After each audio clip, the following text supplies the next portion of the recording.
네, 오늘 증시 마감 시황 알아보겠습니다. 증권팀 오상혁 기자 나와 있습니다. 네, 오늘 코스피가 등락을 거듭하다가 결국 약보합세로 마감했네요. 자세한 시황 전해주시죠. 그렇습니다. 미국의 재정절벽 협상이 난항을 겪고 있는 가운데 미국과 중국의 제조업 경기 지수가 엇갈리게 나오면서 투자자들이 방향성을 찾지 못하는 모습입니다. 1932.66으로 출발한 코스피는 장 초반 1928.09까지 밀리면서 1930선을 내주기도 했는데요. 오후 들어 호주의 기준금리 인하 소식이 전해지면서 낙폭을 상당 부분 만회했습니다. 결국 오늘 코스피 지수는 어제보다 4.84포인트, 0.25% 내린 1935.18에 거래를 마감했습니다. 외국인과 개인이 각각 882억 원, 111억 원의 물량을 쓸어 담았지만 기관의 매도세를 당해내기에는 역부족이었습니다. 프로그램 매매는 차익 거래로 421억 원의 자금이 빠져나갔고 비차익 거래로는 1,348억 원의 자금이 유입되면서 총 927억 원 매수 우위를 나타냈습니다. 업종별로는 섬유유복이 추운 날씨에 대한 기대감으로 1% 넘게 상승한 것을 비롯해 의약품과 통신, 기계업종도 강세를 보였습니다. 시가총액 상위 종목 중에서는 현대차 3인방이 미국과 중국 판매 호조 소식에도 불구하고 약세를 보였고 포스코도 2%에 가까운 하락률을 기록했습니다. 겨울 추위가 본격적으로 시작되면서 겨울 수혜주로 꼽히는 패션주들이 하락장에서도 동반 상승하며 눈길을 끌었습니다. LG패션과 한섬, 한세실업, 베이직하우스 등 패션주들이 일제히 오름세로 마감했습니다. 네, 이와 달리 코스닥 지수는 외국인과 기관 쌍끌이 매수세에 힘입어 500선 회복에 성공했네요. 자세한 코스닥 시황도 짚어주시죠. 네, 코스닥은 외국인과 기관의 러브콜을 받으며 14거래일 만에 500선 탈환에 성공했습니다. 오늘 코스닥 지수는 어제보다 3.74포인트, 0.75% 오른 502.71에 장을 마쳤습니다.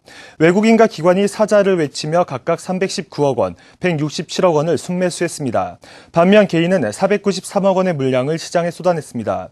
상승 업종이 우세한 가운데 IT 부품과 인터넷 업종이 2% 넘게 올랐고 IT 하드웨어와 반도체 업종도 1%대 강세를 보였습니다.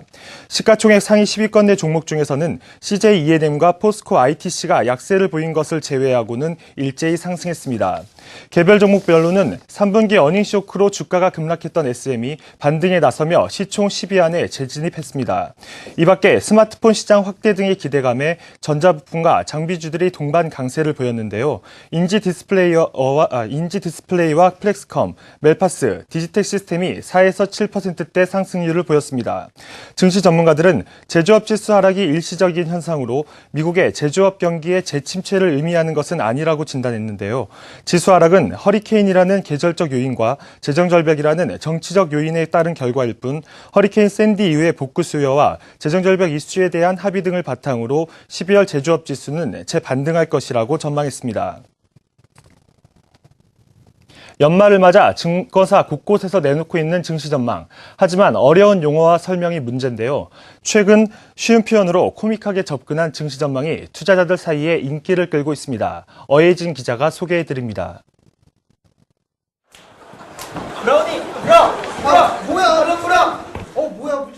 한 증권사 애널리스트들이 인기 개그 프로그램의 캐릭터로 변신했습니다.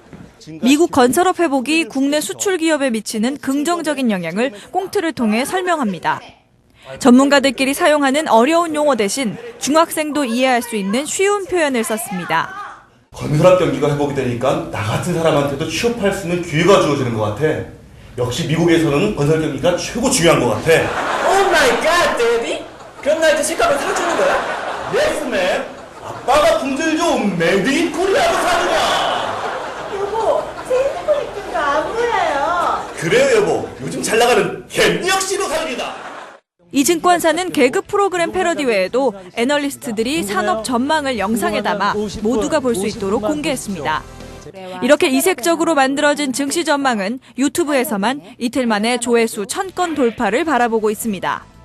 네, 가장 큰 것은 소통입니다. 그러니까 저희들이 보통 리서치 자료하면 어렵고 딱딱하다 이런 것들이 일반이기 때문에 좀 더 재밌고 좀 더 쉽게 다가갈 수 있도록 소통이 가장 큰 목적이었다고 할 수 있겠습니다. 이 같은 고객과의 소통 전략은 증시 전망에만 국한되지 않는 모습입니다. 우리투자증권도 증권사로는 다소 이색적인 학부모 입시 설명회를 진행했습니다. 중고등학생을 둔 학부모가 고객 비중의 대부분임을 감안했을 때 이 역시 고객과의 소통 효과가 크기 때문입니다. KTB투자증권은 연말을 맞아 송년회 비용을 지원하는 이색 이벤트를 진행 중입니다. 영업 관계를 넘어 고객의 금융 집사가 돼 가장 필요로 하는 부분을 먼저 찾아 해결하겠다는 의도입니다. 증권사들의 이색적이고 재치 있는 이벤트들이 저성장 국면으로 자신감을 잃은 투자자들에게 위로가 되고 있습니다. 한국경제TV 어예진입니다.